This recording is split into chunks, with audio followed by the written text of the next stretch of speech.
Good day, ma'am. I am Agent Margaret Tolang, and I am going to discuss the chapter 13, which is the labor law.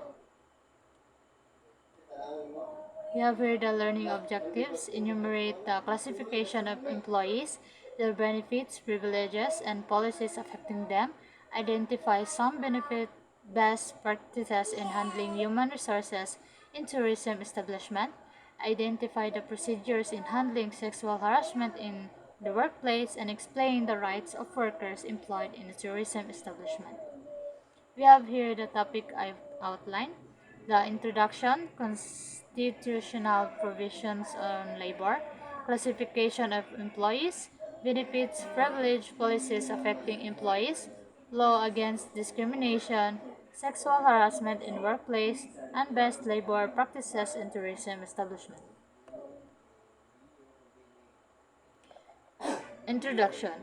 A motivated worker will be a productive worker. This quote suggested that when an employee is motivated, they are more likely to be productive in their work.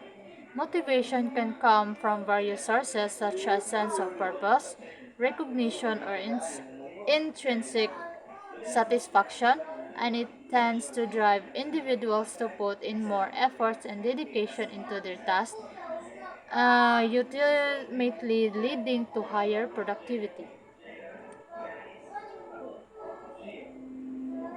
Constitutional provisions on labor. Section 3 ensures that government provides comprehensive protections to all workers whether they are organized or not, both within the country and abroad. It also aims to ensure full pay, full employment and equal opportunities for everyone.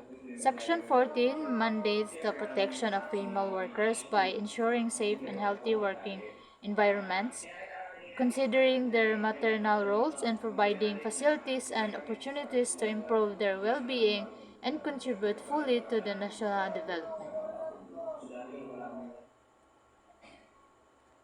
Section 15 underscore the importance of independent people's organization is allowing citizens to pursue and safeguard their lawful collective interests and aspirations within a democratic framework.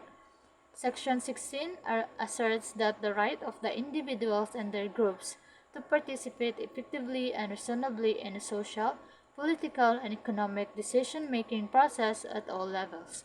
The government is obligated to establish appropriate consultation mechanism by law.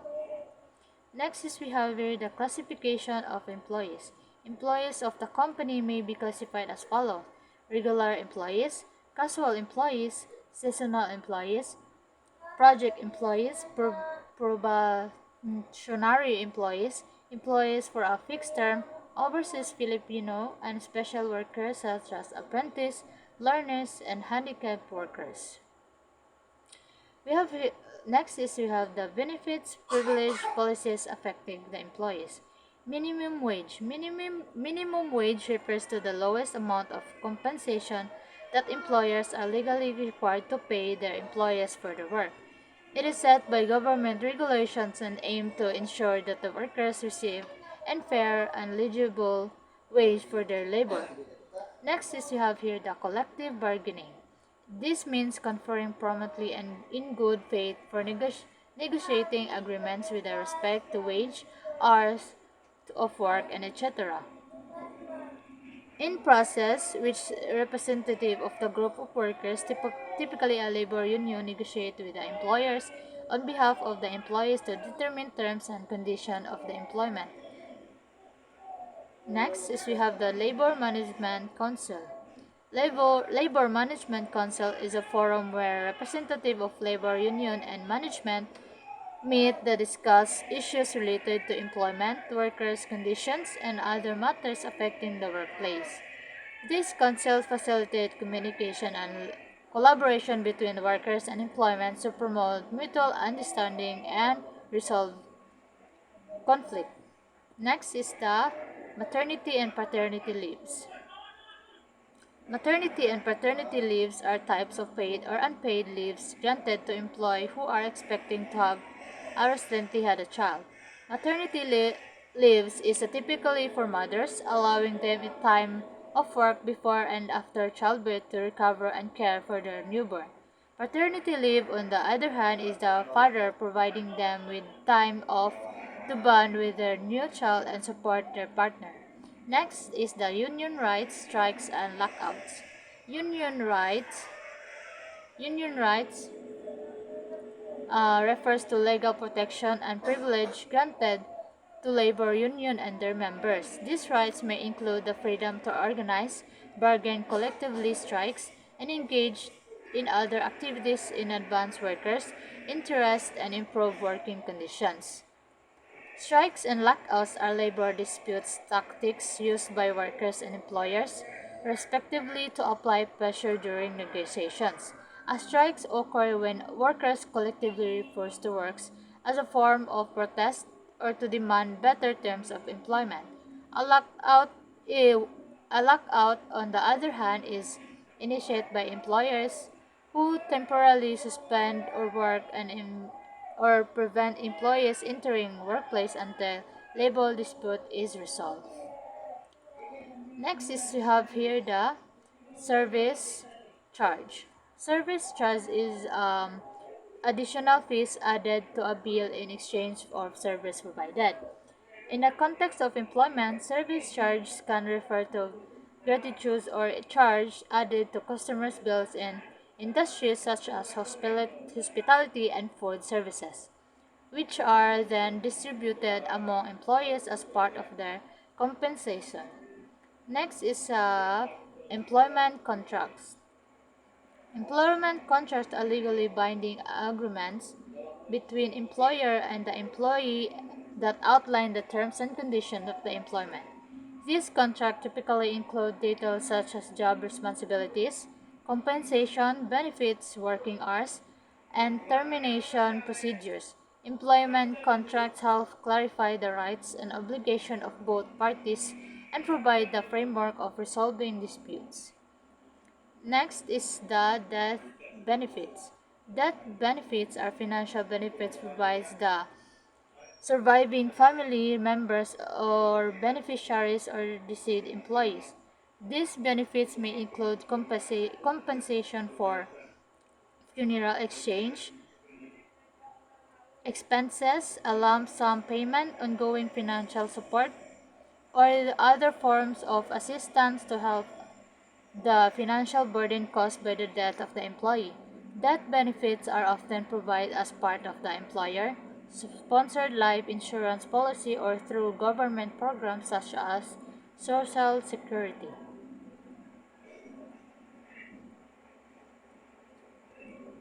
Health benefits. This includes sickness, medical and hospitalization benefits.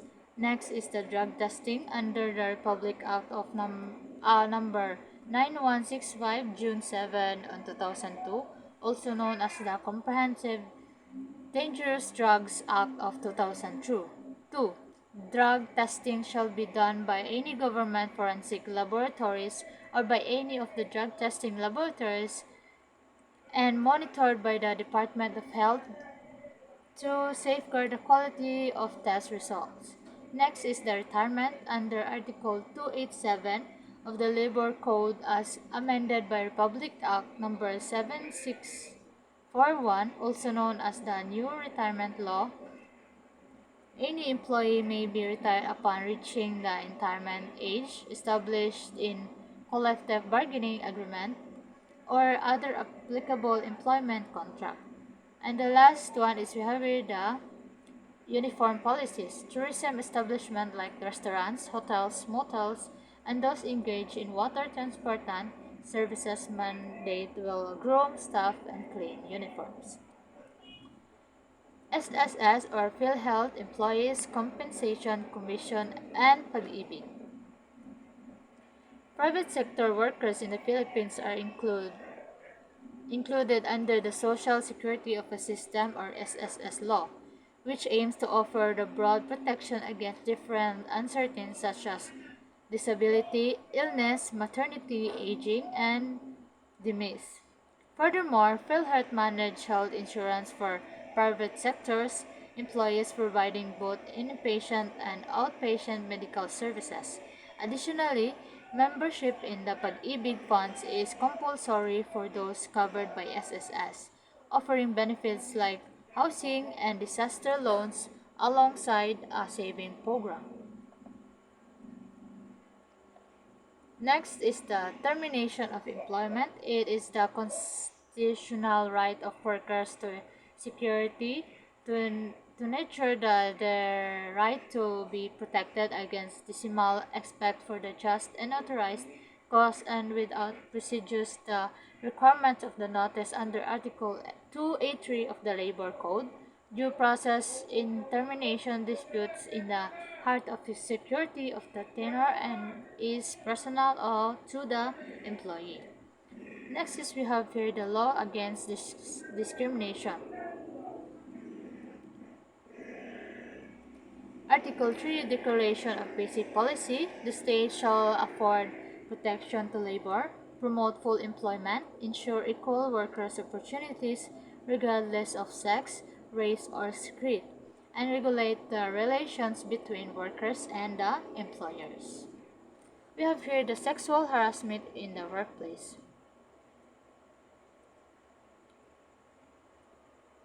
Republic Act Number 787, commonly referred to as the Sexual Harassment Act of 1995, addresses the issues of sexual harassment in the workplace. It defines sexual harassment as any unwelcome sexual advance, request for sexual favors, or other verbal or physical conduct of a sexual nature that creates an intimidating, hostile, or offensive works environment.